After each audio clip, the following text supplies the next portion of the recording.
এই যে ভাইয়ের হাতে দেখা যাচ্ছে ভালোবাসার নিদর্শন একটা লাভবার্ড। ভাই এটা মেল না ফিমেল? এটা এখনো বোঝা যাবে না, এটা 3 মাস বয়স। 3 মাস।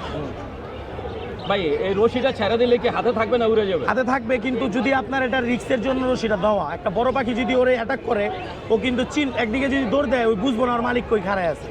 এটা সেফটির জন্য, মানে হ্যাঁ বাসায় ছেড়ে রাখতে পারবে। হ্যাঁ তাহলে তো থাকবে। হ্যাঁ বাসায় ছেড়ে রাখতে পারবে, আদর দিতে হবে। কত চাচ্ছেন এটা? এটা চাচ্ছি 3000 টাকা। 3000 টাকা। হ্যাঁ এটা রেড হেড, এটা পুরোটা লাল হয়ে যাবে অপালাইন। মানে এই যে কালার আসতেছে, এই যে দেখেন পুরো মাথাটা লাল হয়ে যাবে। এটা লাল হয়ে যাবে। বন্ধুরা দেখছেন এটা চাওয়া দাম হচ্ছে 3000 টাকা, বাকিটা আলোচনা সাপেক্ষে। হ্যাঁ আলোচনা